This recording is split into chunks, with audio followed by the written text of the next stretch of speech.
Hi there, everyone. Welcome to the Love and Purity podcast. This week, we are going to be going through the Torah portion, Terumah. But before we do that, we wanted to mention three things. One is we have a new music channel. I don't know if you all have seen it. We've posted some music on this channel, but we've actually decided to start a new channel entirely dedicated to music, love and purity music. We've been posting our songs from Extravagant Love, and we also have some songs there that are scripture memory, songs that we recorded in Israel, so go check that out. And we also wanted to say that Harp and Farm is only weeks away, and we still have an opportunity to register. So tell your friends. We'd love to get some more students coming for this year. We're very excited to have 4 international students with us this year. We're excited about this year. It's going to be good. And then the third thing is we're going to be at Proclaim. And if you haven't been to Proclaim, you are missing out. Proclaim Music Festival has been great. We've been there several years. We love all the people there, love the mission, doing worship and music, a whole weekend dedicated to that. So check out Proclaim Music Festival, where we will be. Yael is going to be playing songs, and we're going to be playing with her. So now we're going to dive into the Torah portion. Yes, thanks y'all for joining us. We're in Exodus chapter 25, verse 1. And as Tali mentioned, this is Parashat Terumah, which means contribution or offering. So here I'll open up with the first couple verses. It says, "The Lord said to Moses, speak to the people of Israel that they take from me a contribution, a terumah. From every man whose heart moves him, you shall receive the contribution for me." Go on to verse 8. "And let them make me a sanctuary that I may dwell among them," or this also could be translated, "that I may dwell in them." And reminds me of the verse in Ephesians 3:17. It says that Messiah may dwell in your hearts through faith. And so just a beautiful understanding here. The Messiah is living in us, and he desires to live in our hearts. And here with this portion, God says, make me a sanctuary that I could dwell in them. Mm-hmm. And it's just a beautiful, beautiful connection there. The idea that Messiah lives in us is I think amazing, a mystery, I would say.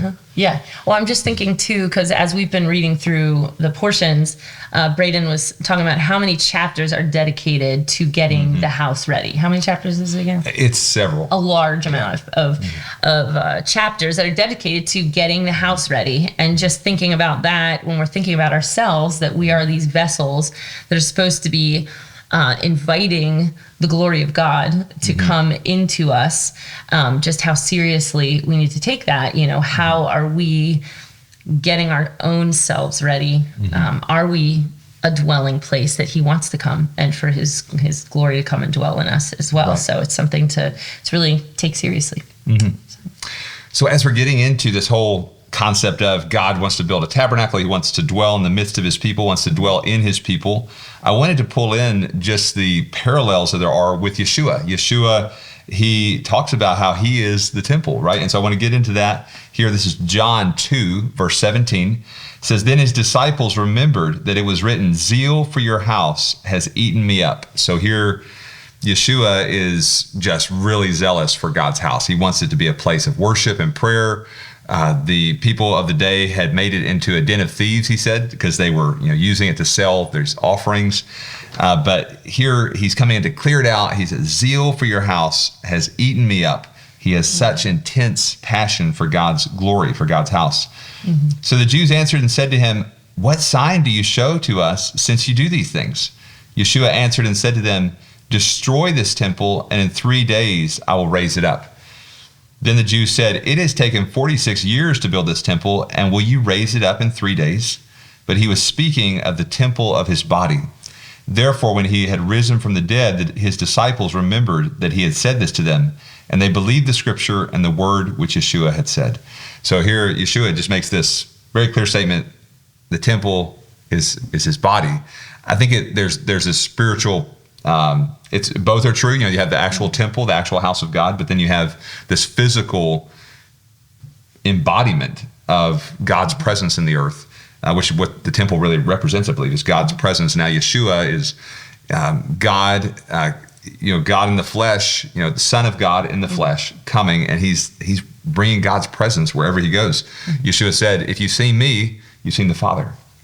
And so just the beauty of that. And so it's an amazing parallel. He's saying the tabernacle, the temple, is actually a reflection of him. And we're actually going to get into that, look at a few of the verses in this portion talking about how there's a connection there. Yeah, I'm just thinking about how, we have this tendency, I think, to like put spiritual things in one box and physical things in another box.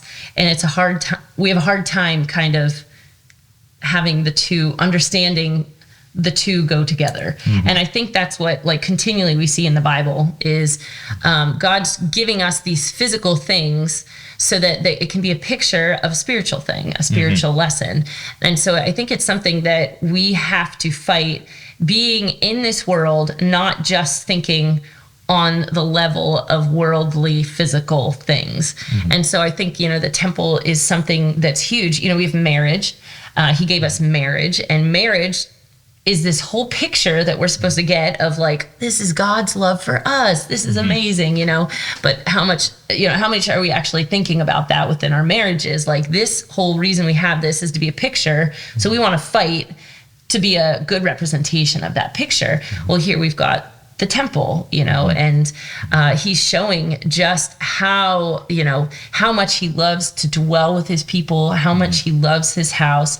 And then there's all of these like intricate details for how he wants things to be. And I think it's just something that, we can get so wrapped up in the, like, you're looking at all of it like, oh man, like all the little nitty gritty details of everything. But he's saying, no, this is like how intricately I have developed this plan to like be with you and dwell with you. Yeah. And it's like such an amazing spiritual picture as well. And they're both important. So we have to remember that, like him dwelling in us being a temple, like that's amazing. But also like, he has this home, this resting place in Jerusalem, and that's huge and important too. And not feeling like we have to pick one or the other. Right. It's really good. It's important. Yeah.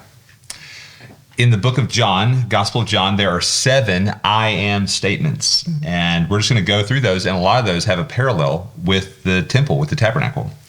So the first one I've got here is, I am the bread of life. Yeshua says, I am the bread. And we come to him to, be filled. I just think of that, just the here again, as Tali was saying, you got these physical pictures of a spiritual truth. When we come to Yeshua, he's saying, I want you to eat of me. I want you to actually be filled in your spirit with who I am. So he says, I am. This is the first I am statement, John 6:35. And this parallels with the tabernacle. We have Exodus 25, verse 30. And you shall set the showbread on the table before me always. So here in the tabernacle, there's this bread that the priest would partake of. And so here's the connection. Yeshua said, I am the bread of life, and God has this bread sitting in the tabernacle, this connection point. The second I am in the Gospel of John is, I am the light of the world. This is John 8, verse 12. And then we have the menorah, right? The menorah is in the tabernacle. It's Exodus 25, verse 31. You shall also make a lampstand of pure gold. And then in Leviticus 24:2, it also talks about the menorah. It says, command the children of Israel that they bring to you pure oil of pressed olives for the light, to make the lamps burn continually. So in this tabernacle, it's a closed, there's no windows in it. So the only light you have in the tabernacle is the temple, is the menorah. And so you have this light, and it's to be burning continually. And so Yeshua, when he says, I am the light of the world, he's this continual light in the world. And going back to what I mentioned before, that, he wants to dwell in us. He says, you are also the light of the world, speaking to his people. So him in us, we're supposed to shine forth his light. And so, you have anything else? Well, I was just thinking about it's not one of the I am statements, but like I'm thinking about the table of the incense and how in the New Testament it's talking about us being the fragrance of Messiah. So it might not be an I am statement, but it's like Yeshua, he has this fragrance, just like there was this incense in the temple, and that we are supposed to kind of carry that fragrance of Messiah wherever we go. We should be sweet smelling aroma wherever we go. Just like he's the light, and we're supposed to shine forth that light that's in us. We're supposed to also give this fragrance.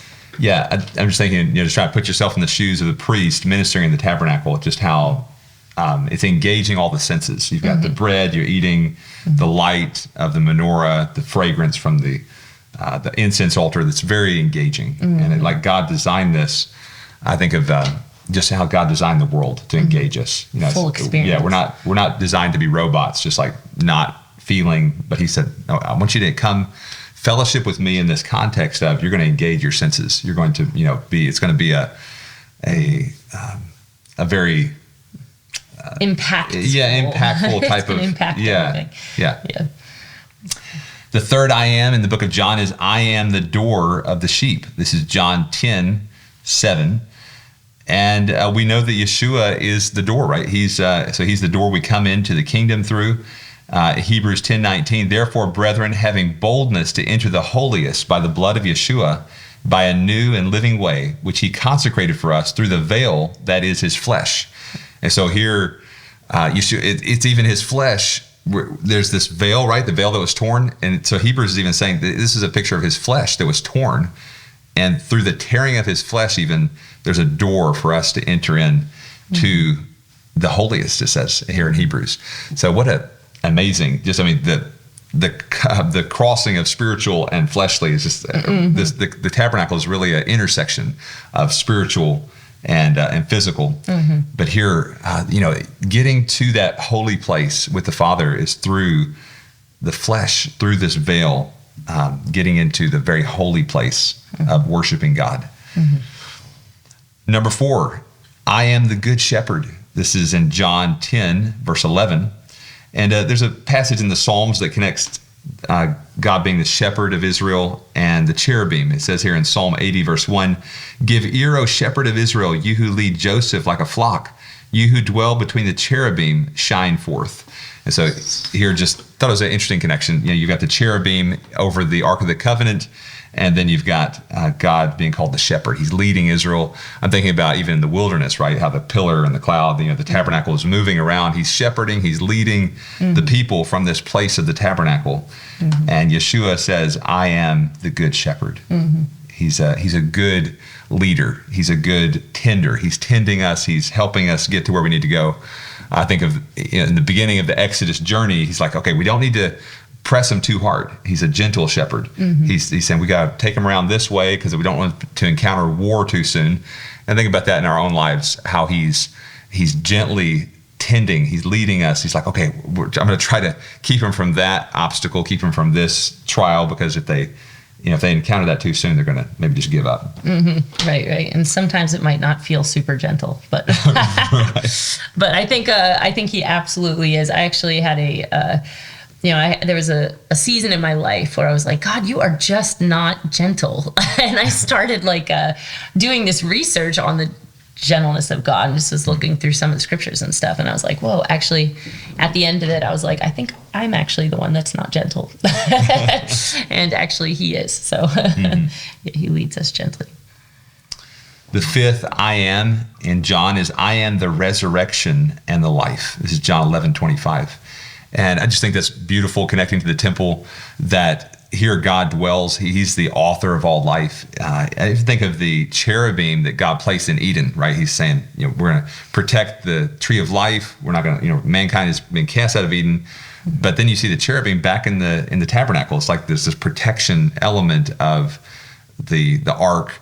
And so there's a connection between Eden and the tabernacle and resurrection life. I think, humanity is on this journey. We're going back to Eden, right? And that we see so many parallels between Genesis and Revelation, even, right? The tree of life, the river, all these different parallels.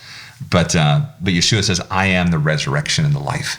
He is the one that's going to bring this dark world into a good place. He's going to, our broken lives, he's going to heal us. He's the resurrection. Again, right?